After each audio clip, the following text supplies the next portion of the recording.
पादर आकृति जानिबा व्यक्तिर लक्षण चरित्र स्वभाव संपर्क रे पादरु जानिबा आपण केते बुद्धिमान केते भाग्यशाली एवं केते धनवान जानिबा पई भिडियोटी को शेष पर्यंत देखंतु।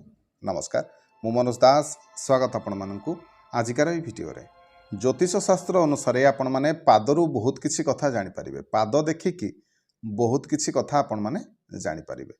तबे जो मानकर पाद एभली प्रकारर जहाँकि आपण माने चित्र रे देखुचंती एमाने साधारणतः जिद्दी स्वभावर भारी जिद्दिया एमाने एपरी व्यक्ति भारी खोला हृदयर जहाँ कहते सीधा सीधा कहते मन भितर किसी रखते ना एमानक पाखरे कपटता आपण माने देखा पाइबे ना।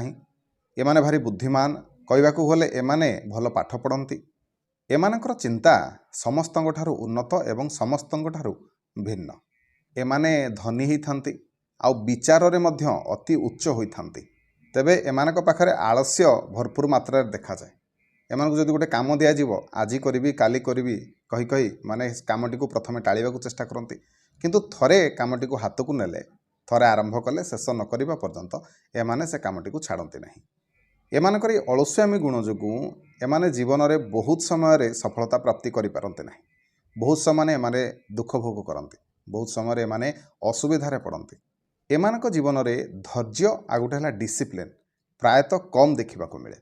जदि एमाने परफेक्ट भाव में काम करते ताले निहाती भाव में एमाने सफलता पाई पारंते। तेबे जो मानकर भी एभली पाद से माने विवाह परे उन्नति करती, प्रत्येक क्षेत्र में एमाने सफलता प्राप्त करती। जहाँ भी जीवन में सब असुविधा से देखा जाउथला विवाह पूर्व विवाह परे से सबुर समाधान होता है एवं जीवन में एमाने सदा सर्वदा कर्मक्षेत्र में उन्नति जीवन में उन्नति प्राप्त करिथान्ते। तेबे कहवाकू गले 35 वर्ष पर एमानकर भाग्य उदय बहुत समय होता है। तापरे एमानकर लाइफ रे स्टार्टिंग रु जहाँ भी जो कर्मक्षेत्र में भी काम करंतु जोठी भी काम करंतु सेमानकु देखिबे प्राय समय असुविधार सम्मुखीन होगा पड़ता है। किंतु विवाह परे आउ से सब समस्या देखा जाएनी। खास करके 35 वर्ष पर समस्त समस्यार समाधान प्रायतः हो जाए। तापरे जो मानकर भी पादर आकृति यही भली जहाँकि चित्र रे आपण माने देखुछंते ताहले एमाने होउछंते कर्मनिष्ठ होइथांते। जीवन में केतबेले को काम कले ताहा सेमानक पई फायदा दब एटा एमाने जानि पारंते नहीं। सेतपई बेले बेले बहुत बड़ बड़ सुजोग को भी एमाने हाथ छड़ा करिथांते। जेहेतु एमाने गोटे सठिक दिग निज लाइफ रे गोटे सठिक दिग निर्णय करि पारंते नहीं।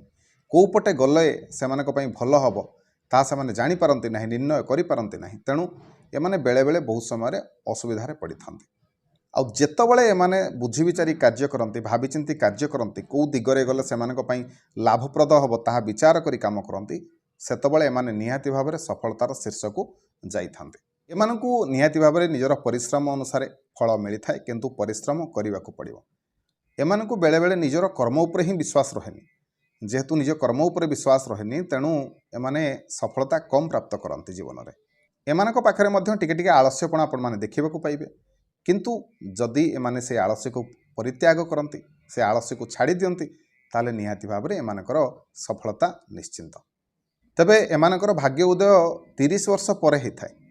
जो 30 वर्ष एमानक हो जाए प्रायतः विवाह समय पाखापाखि हो जाए तापर एमानकर भाग्य उदय होता है जीवन में। तापरे जो मानकर पादर आकृति यही भली जहाँकि आपण मान चित्र देखुचंती से माने एभली व्यक्ति माने जीवन में खूब सम्मान पाती। समाज रे लोक माने एमानकर खूब सम्मान करती।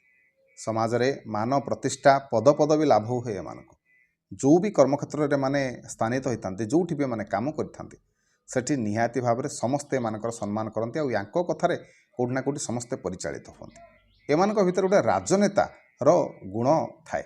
जोठी भी किसी काम करवार थिबो एमाने गोटे लीडिंग पर्सनालिटी भाव में सेठी निहाती भाव में थिबे। आउ एभली व्यक्ति माने जोठी भी थिबे सेमाने काम करिबारे विश्वास करती, करिबारे नुह। एमाने बुद्धिमान होइथांती। अल्प परिश्रम रे केमिति अधिक रोजगार करि हबो एमानकु खूब जଣା। एमाने बुद्धि आउ धन रे पूरा परिपूर्ण होइथांती। एमानक पाखरे कथा कहिबार एमिति माधुर्य अछि जे सामना वाला को खूब शीघ्र एमाने आपणै पारिथांती। एमानक पाखरे परिवार सहित समय बितेबार मध्य अधिक मन थाए। एमाने अधिक परिवार सहित समय बितांती। निजर फैमिली पय अधिक डेडिकेटेड थांती। अधिक समय निजर फैमिली को दियंती। सांगसाथी गहण रे समय व्यतीत करती। ଏମାନଙ୍କର ଖୁବ୍ ଅଧିକ ସାଙ୍ଗସାଥି ହେଇଥାନ୍ତି କାହିଁକିନା ଏମାନେ ଖୁବ୍ ମେଳାପି ସମସ୍ତଙ୍କ ସହିତ ମିଳିମିଶି ରହିବାରେ ଏମାନେ ବିଶ୍ୱାସ କରନ୍ତି ଏମାନଙ୍କୁ ଭଲ ମଧ୍ୟ ଲାଗେ। ଏଭଳି ପାଦ ଯାହାର ସେମାନେ ନିହାତି ଭାବରେ ସଫଳତାର ଶୀର୍ଷକୁ ଯାଇଥାନ୍ତି। ଏମାନେ ଲାଇଫ୍ରେ ବହୁତ କିଛି ଆଚିଭ୍ କରିଥାନ୍ତି। ସବୁ ଏମିତି କିଛି ଜିନିଷ ନାହିଁ ଯାହାକି ଏମାନେ ପାଇପାରନ୍ତିନି। ସବୁକିଛି ଏମାନଙ୍କୁ ମିଳିଥାଏ।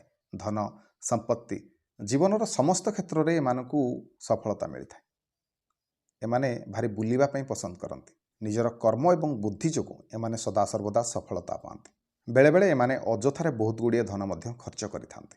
ସୌଖିନ ଜିନିଷ କିଣିବାରେ ଏମାନେ ଅଧିକ ଧନ ଖର୍ଚ୍ଚ କରନ୍ତି ଏବଂ କମ୍ପିଟିସନ୍ ଯେତେବେଳେ କେଉଁଠି ଆସେ କମ୍ପିଟିସନ୍ରେ ଏମାନେ ନିହାତି ଭାବରେ ଜିତନ୍ତି।